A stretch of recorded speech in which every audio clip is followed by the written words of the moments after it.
দুনিয়াবাসীকে হযরত লোকমানের তালিম, এটা শিখানোর জন্য আল্লাহ তাআলা সূরা লোকমান দান করেছেন। তিনি নিজের সন্তানকে তরবিয়ত প্রদান করেছেন। আমরা সন্তানদেরকে তরবিয়ত শিক্ষা দেই না, সন্তানদেরকে আমরা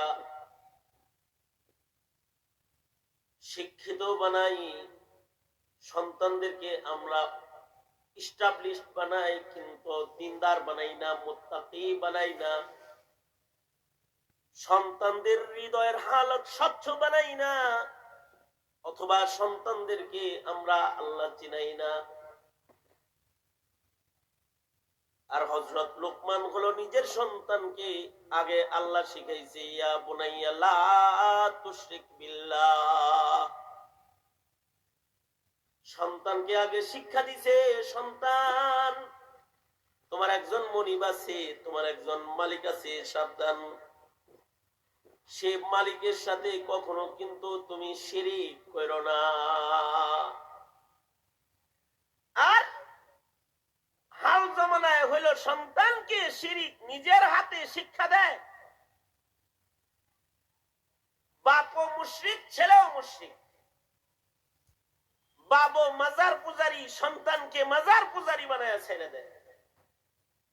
বাপ বিদআতি, সন্তানকে বিদআতি বানায় ছেড়ে দেয়। বাপ নাস্তিকবাদে বিশ্বাসী, সন্তানকে নাস্তিক বানায় ছেড়ে দেয়।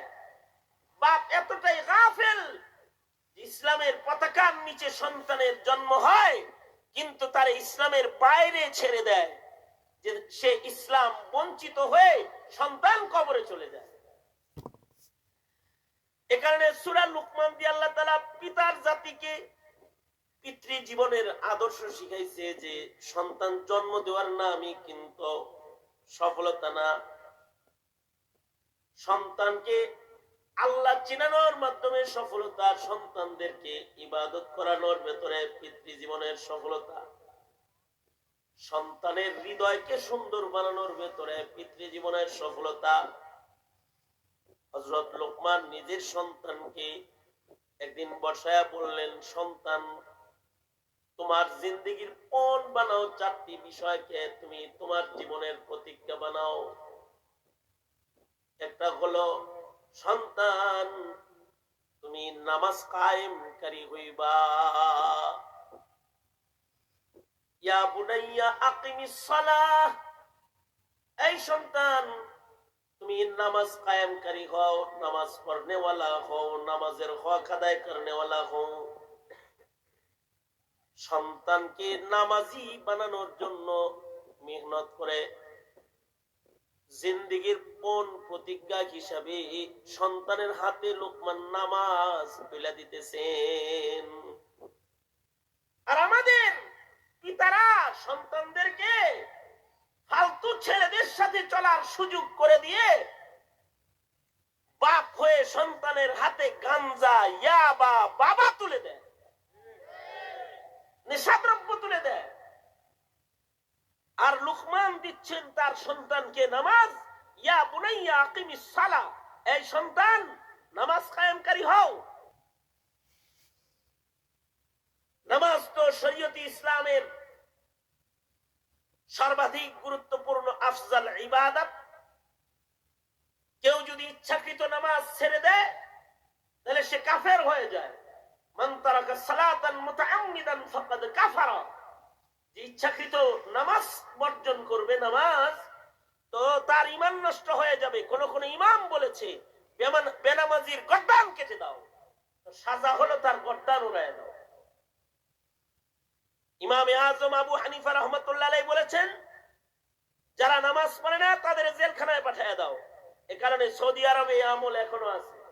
ইচ্ছা করে যদি নামাজ কেউ না পড়ে তাহলে হানাফি মাযহাবের উপরে এই না আমল করে যে এটা দুইটা জেলে পাঠায়। বেনামাজি সে আল্লাহর জমিনে চলাফেরা করার উপযুক্ত না। ইসলামে এই বাধ্যবাধকতা একটা মুমিনকে দান করেছে। ওয়াস্তব বুঝে না, বুঝে সব অপব্যাখ্যা, ব্যাখ্যা বুঝে না, অপব্যাখ্যা খুব বুঝে। তাই কি লা ইকরাহা ফিদ্দীন, ধর্ম নিয়ে জোরাজোরি নাই, ধর্ম নিয়ে কি নাই, জোরাজোরি নাই। ধর্ম নিয়ে তো জোরাজোরি নাই। কোরআন শরীফে আছে লাইকাও যদি মুসলিম হয় তাইলে তার আজাদ চলার কোনো সুযোগ নেই। বিষয়টা হলো এমন, এই মহিলা মাদ্রাসার ছাত্রী যে তার পুরকা ছাড়া হাঁটার শক্তি নাই, মাদ্রাসার আইন, মহিলা মাদ্রাসার ছাত্রী তো গাছতলায় বসে বসে প্রেম করার শক্তি নাই। কিন্তু মাদ্রাসার প্রিন্সিপাল কোন কলেজের ছাত্রছাত্রী এখানে বসে তারা কথা কইলে পড়ে বসে বসে প্রেমালাপ করে, তারা ধমক দেয় না, কারণ যদি আবার বেঁচে হয়। কিন্তু যদি তার মাদ্রাসার কোন ছাত্রীকে দেখে মুখ খুলা হাঁটবার লাগছে, মাদ্রাসায় এসে বলবে এই ছাত্রীর নাম কাটা, মুখ খোলা হাঁটে কেন? যতক্ষণ পর্যন্ত ছাত্রী হয় নাই ততক্ষণ পর্যন্ত তার উপরে জবরদস্তি করা হয় নাই, বোরকা ছাড়া চলছে তাতেও তাকে বাধা দেওয়া হয় নাই। কিন্তু যখন মাদ্রাসায় ভর্তি হয়ে গেছে তখন আর বোরকা ছাড়া চলার ক্ষমতা তার নাই। এই মাদ্রাসার ছাত্রীর পরিচয় দিবা আর প্রেম কারণে ঘুরে বেড়াইবা, তোমার মতো ছাত্রী আমার মাদ্রাসায় দরকার নাই। মুসলিম হিসেবে ইসলাম নামক ধর্মের পরিচয়ে চলবা, আবার নামাজ পড়বা না। তোমার মতো এরকম বেঢঙ্গা মুসলমানের ইসলামের ছায়ার নীতির দরকার নাই, দরকার নাই তোমার। তুমি যদি ইসলাম মানো,